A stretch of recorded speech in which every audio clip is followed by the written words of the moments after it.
Robert Young was one of the bad characters in Rosedale, a black neighborhood of Johnstown. After he arrived in 1923, rumors swirled that he had committed murder in his native state of Alabama, and he had been having troubles with a significant other, Rose Young, since they arrived for him to work in the mills in the city. Robert had seen her run around with other men.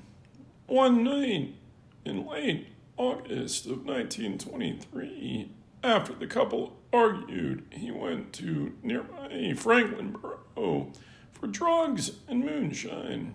When he rode back to Rosedale in his buddy's car, the driver and he got into an argument and they hit a telephone pole. A policeman approached. Young pulled a revolver and shot the officer, who stumbled back and began firing. Johnstown police were dispatched to the scene. Young went looking for Rose and broke into a neighbor's house, trying to find her. Eventually, he got into another shootout, wounding and killing 4 police officers. The town was on edge, and much of the hostility was directed toward the killer's race. The event triggered one of the greatest racial injustices in American history, and it happened 70 miles from Pittsburgh.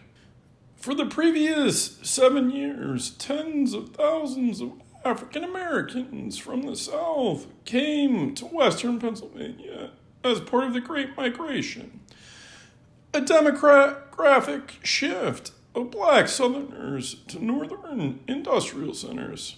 Steel mills and other industries sent recruiters to lure southern black workers north.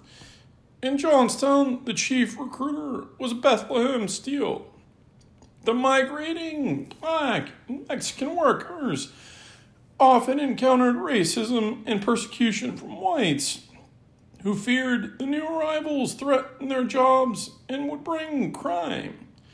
Johnstown newspapers often highlighted the race of black and Mexican criminals when reporting on murders, thefts, and other felonies. Suspicion and fear of the newcomers grew.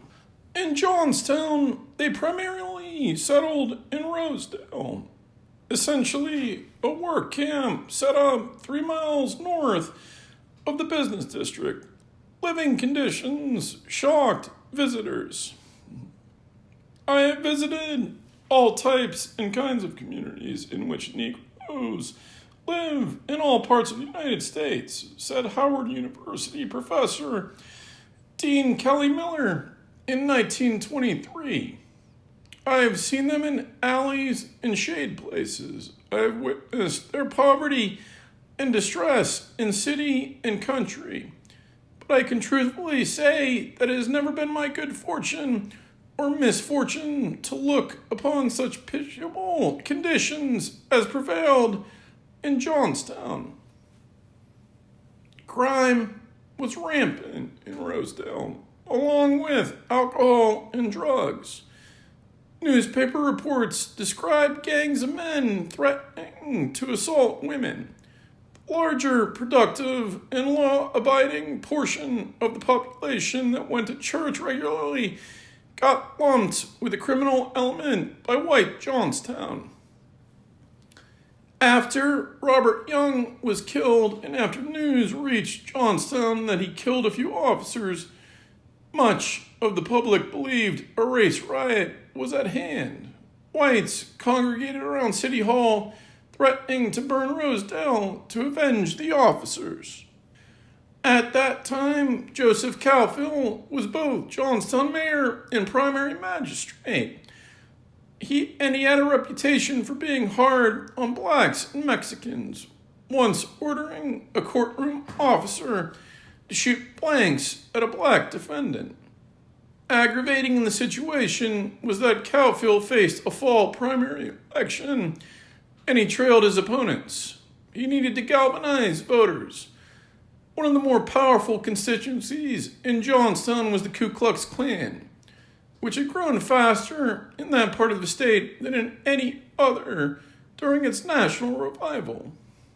The Klan controlled thousands of Johnstown votes, and Calfield saw opportunity following the shooting of the 4 officers. Calfield had a testy relationship with local newspapers. The Johnstown Tribune, a Republican newspaper, had issues with the mayor following his physical altercation with its editor, who was upset that one of his reporters was detained by police for his coverage of Calfield's courtroom. The rival newspaper, the Johnstown Democrat, had opposed most of Calfield's policies. The Democrat still published news of him, while the Tribune was reluctant to give him press for fear of increasing his re-election chances. On September 6, 1923, Calfield called the Johnstown Democrats' offices and asked that they send a reporter to his office. Ray Krim got the assignment. Calfield told Krim that black people living in Johnstown were prohibited from holding public gatherings and would not be allowed to assemble except for church. He also said he was ordering all blacks and Mexicans who had lived there less than 7 years to leave town immediately. We cannot tell how many of these Negroes who have been shipped in here have criminal records until we get them in some escapade or act of lawlessness and then right back to their hometown to secure their records, Calfield said. Such procedure has cost the city of Johnstown the lives of 2 of her most faithful police officers and has placed 4 others in local hospitals. 2 of the wounded, yet being in serious conditions, with their prospects of living yet undetermined.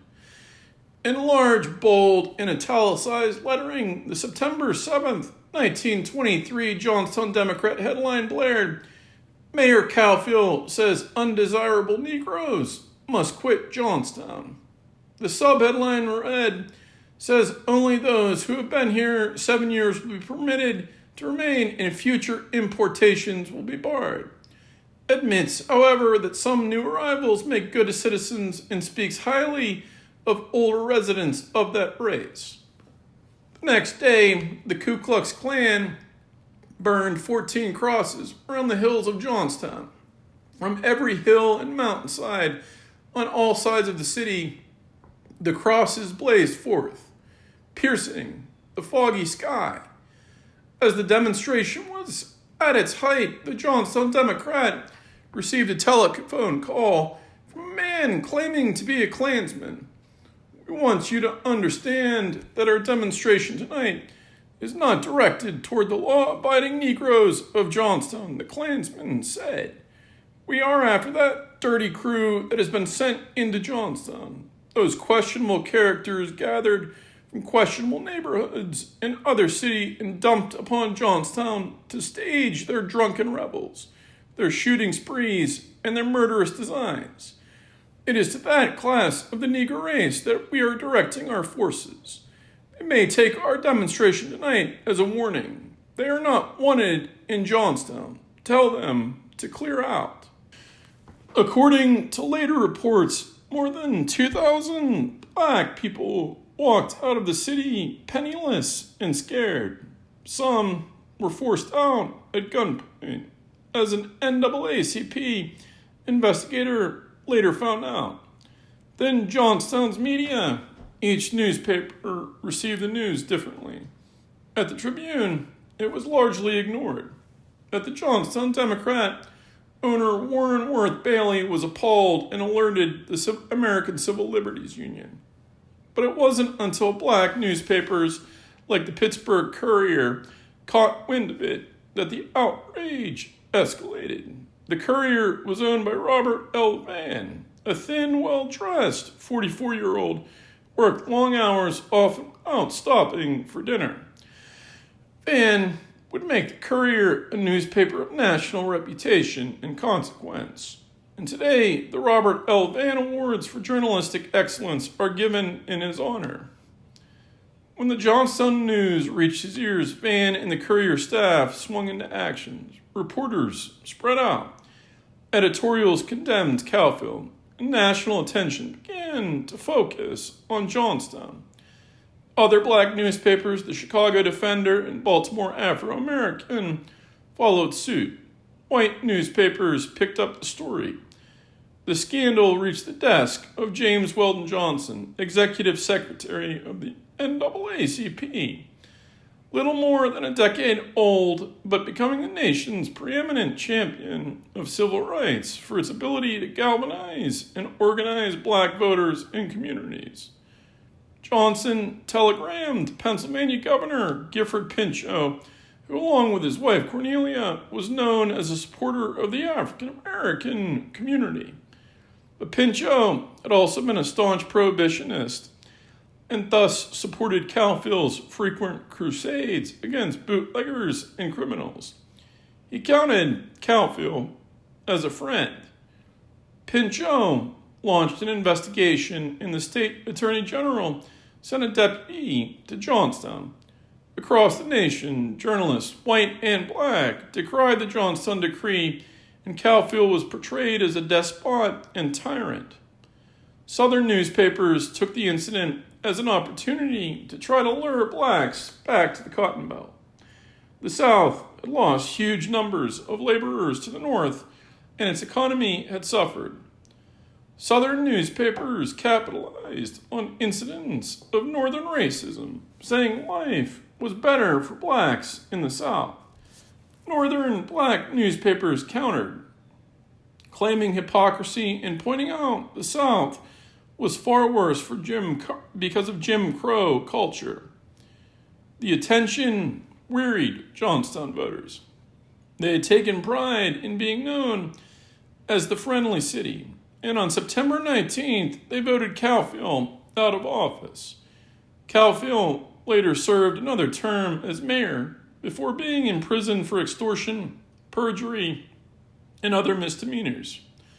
When he died, Johnstown City Hall was draped in mourning for 30 days as a tribute to his memory. Racism and bigotry peaked in the early 1920s in western Pennsylvania. But in the decade following the Rosedale Exodus, Klan membership in Cambria County, where Johnstown is located, and elsewhere declined. It peaked shortly after 1923, but the secret order had held ostentatious cross burnings and mass gatherings, including on Klan Day, which attracted 14,000 people from all around western Pennsylvania. At some initiations, 4,000 people from Cambria and neighboring Somerset and Westmoreland counties came. Eventually, the Klan lost its mass appeal. Imprisoned Klansmen were not seen as martyrs anymore, and the group's violent reputation hurt its ability to recruit. 1929, the Johnstown Clavern, the self-given name of the local Klan chapter, was all but gone.